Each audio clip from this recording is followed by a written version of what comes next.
मेरे प्यारे देशवासियों, भारत में खेती और उससे जुड़ी चीजों के साथ नए आयाम जुड़ रहे हैं। बीते दिनों हुए कृषि सुधारों ने किसानों के लिए नई संभावनाओं के द्वार भी खोले हैं। बरसों से किसानों की जो मांग थी, जिन मांगों को पूरा करने के लिए किसी न किसी समय में हर राजनीतिक दल ने उनसे वायदा किया था, वो मांगे पूरी हुई हैं। काफी विचार विमर्श के बाद भारत की संसद ने कृषि सुधारों को कानूनी स्वरूप दिया। इन सुधारों से न सिर्फ किसानों के अनेक बंधन समाप्त हुए हैं, बल्कि उन्हें नए अधिकार भी मिले हैं, नए अवसर भी मिले हैं। इन अधिकारों ने बहुत ही कम समय में किसानों की परेशानियों को कम करना शुरू कर दिया है। महाराष्ट्र के धुले जिले के किसान जितेंद्र भोईजी ने नए कृषि कानूनों का इस्तेमाल कैसे किया, ये आपको भी जानना चाहिए। जितेंद्र भोईजी ने मक्के की खेती की थी और सही दामों के लिए उसे व्यापारियों को बेचना तय किया। फसल की कुल कीमत तय हुई करीब 3,32,000 रुपये। जितेंद्र भोई को 25,000 रुपये एडवांस भी मिल गए थे। तय ये हुआ था कि बाकी का पैसा उन्हें 15 दिन में चुका दिया जाएगा। लेकिन बाद में परिस्थितियां ऐसी बनी कि उन्हें बाकी का पेमेंट नहीं मिला। किसान से फसल खरीद लो, महीनों महीनों पेमेंट न करो। संभवतः मक्का खरीदने वाले बरसों से चली आ रही उसी परंपरा को निभा रहे थे। इसी तरह 4 महीने तक जितेंद्र जी का पेमेंट नहीं हुआ। इस स्थिति में उनकी मदद की सितंबर में जो पास हुए हैं, जो नए कृषि कानून बने हैं, वो उनके काम आए।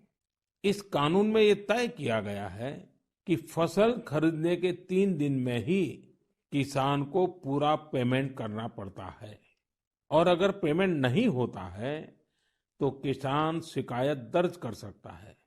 कानून में एक और बहुत बड़ी बात है। इस कानून में ये प्रावधान किया गया है कि क्षेत्र के एसडीएम को 1 महीने के भीतर ही किसान की शिकायत का निपटारा करना होगा। अब जब ऐसे कानून की ताकत हमारे किसान भाई के पास थी, तो उनकी समस्या का समाधान तो होना ही था। उन्होंने शिकायत की और चंद ही दिन में उनका बकाया चुका दिया गया। यानी कि कानून की सही और पूरी जानकारी ही जितेंद्र जी की ताकत बनी। क्षेत्र कोई भी हो, हर तरह के भ्रम और अफवाहों से दूर सही जानकारी हर व्यक्ति के लिए बहुत बड़ा संबल होती है। किसानों में जागरूकता बढ़ाने का ऐसा ही एक काम कर रहे हैं राजस्थान के 12 जिले में रहने वाले मोहम्मद असलम जी। ये किसान उत्पादक संघ के सीईओ भी हैं। जी हाँ, आपने सही सुना, किसान उत्पादक संघ के सीईओ। उम्मीद है बड़ी बड़ी कंपनियों के सीईओज को ये सुनकर अच्छा लगेगा कि अब देश के दूर दराज वाले इलाकों में काम कर रहे किसान संगठनों में भी सीईओज होने लगे हैं। तो साथियों, मोहम्मद असलम जी ने अपने क्षेत्र के अनेकों किसानों को मिलाकर एक व्हाट्सएप ग्रुप बना लिया है। इस ग्रुप पर वो हर रोज आसपास की मंडियों में क्या भाव चल रहा है, इसकी जानकारी किसानों को देते हैं। खुद उनका एफपीओ भी किसानों से फसल खरीदता है। इसलिए उनके इस प्रयास से किसानों को निर्णय लेने में मदद मिलती है। साथियों, जागरूकता है तो जीवंतता है।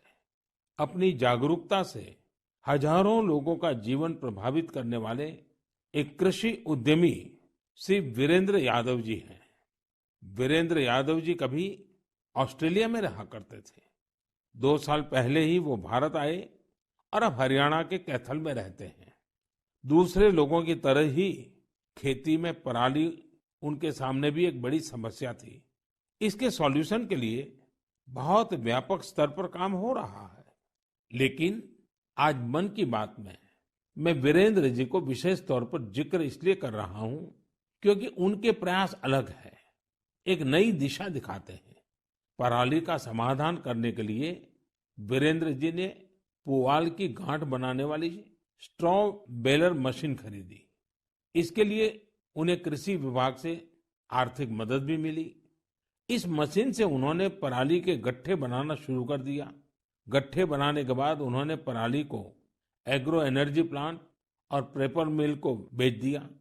आप जानकर हैरान रह जाएंगे कि वीरेंद्र जी ने पराली से सिर्फ 2 साल में 1.5 करोड़ रुपए से ज्यादा का व्यापार किया है और उसमें भी लगभग 50 लाख रुपए मुनाफा कमाया है। इसका फायदा उन किसानों को भी हो रहा है जिनके खेतों से वीरेंद्र जी पराली उठाते हैं। हमने कचरे से कंचन की बात तो बहुत सुनी है, लेकिन पराली का निपटारा करके पैसा और पुण्य कमाने का यह अनोखा उदाहरण है।